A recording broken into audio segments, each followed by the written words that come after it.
Let's begin with our inside story of Michael Jackson's mysterious relationship with his closest advisor during his final months. NBC's Jeff Rawson is here with the Today investigation. Hey, Jeff. Hi, Ann and Matt. Good morning to you. Ever since Michael Jackson's death, we've been looking into his life. Turns out he trusted a lot of people. Friends tell us he was so naive, so innocent, he often trusted the wrong people. In fact, by the end, they say, he was living in fear of his top advisor, a man by the name of Tohme.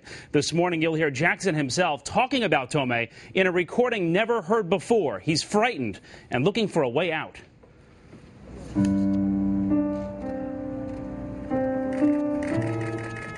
At a time when Michael Jackson wore masks everywhere and virtually hid from the world, there was one man who made his way in. Tohme had an all-access pass to Jackson's life. Did Michael Jackson trust the wrong people? A lot of times in life he did. Frank DeLeo was Michael's longtime friend and served as his manager during the Thriller days. What did Michael tell you that Tohme was doing? He said he's trying to say who I can see and where I can see them, and he said I don't like it. He had taken over Michael's complete life. He had taken over. June Gatlin was Michael's spiritual advisor. Michael was deathly afraid of him. That's an excellent word, deathly afraid. What was Michael afraid of? He was afraid of who this man is, afraid of whatever this man may or be capable of doing.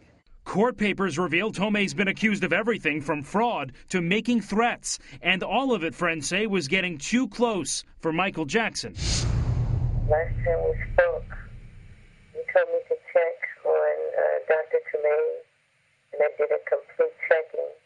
In September 2008, with Michael's permission, she taped one of their phone sessions.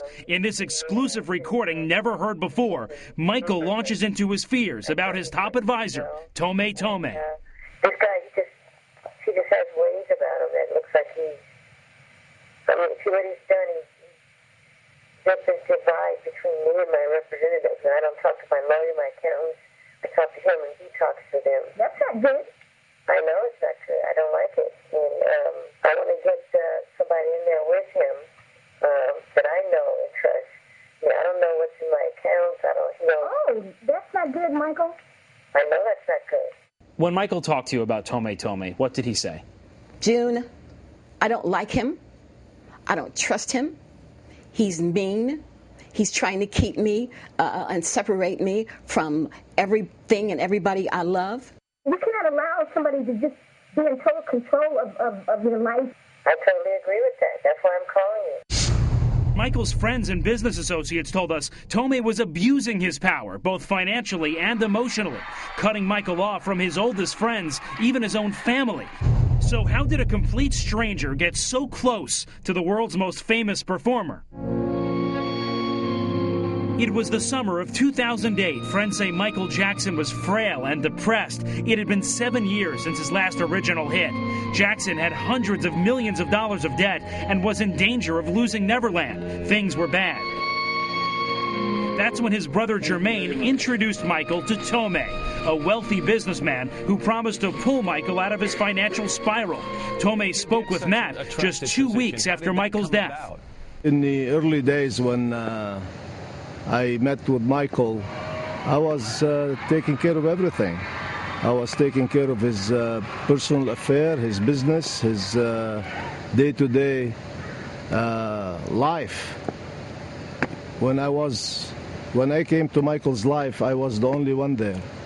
Tohme kept his promise and saved Neverland from foreclosure. He says he was trying to do what was best for the man he described as his friend. I remember that Michael Jackson has the biggest heart of any person I ever met. He's full of love and passion. And I love Michael Jackson, and I'm gonna miss him.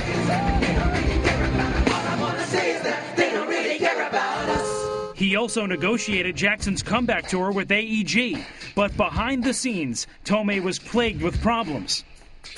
NBC News has obtained hundreds of pages of court documents from the 1990s detailing allegations of fraudulent real estate loans against Tohme. He resolved the suits before they went to trial without ever admitting any liability. He goes by Dr. Tohme, but he isn't licensed to practice medicine in any of the states he's lived in. Tohme has claimed he's an ambassador at large for the country of Senegal. We checked with the Senegalese embassy in Washington. They've never heard of him. We, of course, wanted to speak with Tohme for this story, to ask him about all the accusations. He declined our request for an on-camera interview. In fact, just in the past several days, his people stopped returning our calls entirely. How much control did Tohme have over Michael Jackson's finances? He had pretty much complete control. In what way? He had checking accounts. He was having money put into the accounts. He was signing checks. He was signing checks for Michael Jackson? Yeah. And Michael allowed that? He gave him the power to do it. The final straw came just months before Michael's death as he announced his London concerts. A happy moment with drama backstage. Michael's personal possessions were up for auction, and Tohme got into a dispute with the auctioneers. In court papers obtained by NBC News, the auctioneer said Tohme's people actually threatened their lives, saying there will be bloodshed. Tohme denies ever telling anyone to say that, but it was enough for Michael Jackson to sever ties with the man who ran his life. He said, I don't speak to Tohme. I don't want to deal with Tohme. What do we do from here? I have to write him a letter. So you let everybody know Tohme and Michael Jackson aren't together anymore. Right. This is the letter written on May 5th, 2009, signed by Michael Jackson himself. It says, Dr. Tohme R. Tohme is no longer authorized to represent me. But friends say Tohme didn't take the hint. He kept trying to do business on Michael's behalf. The day of Michael's death, he was at the hospital. If you please, there will be no question. And weeks after Michael died, he said this to Matt. I'm still in charge of Michael's Jackson's business. Till otherwise I am informed not to do so. Longtime friends told us Michael had turned a corner in his final months, and firing Tohme, they say, was a big part of it. Was Michael trying to change his life around at the end? He wasn't trying. Michael was not trying to change his life. Michael was changing his life. In just the past couple of weeks, Tohme was back in the news. He turned over $5.5 million of Michael Jackson's money back to Jackson's estate. Tohme says he did it voluntarily.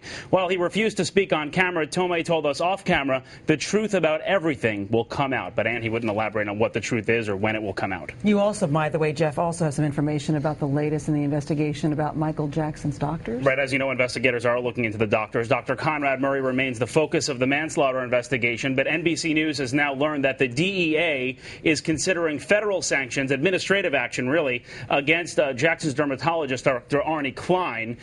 Just in the past couple of days, the coroner's office was back at Dr. Klein's office getting more medical records, asking more questions, and even just a day after that, just near the weekend here, the DEA was back at the pharmacy right next door to Dr. Klein's office, where Dr. Klein did business and supposedly got prescriptions for Michael Jackson. They were looking for illegal prescriptions there. And so this is really moving forward. It's unclear how this will all develop in the next week or two, but they're looking into several doctors now. All right, Jeff Rossen this morning. Jeff, thank you. Sure.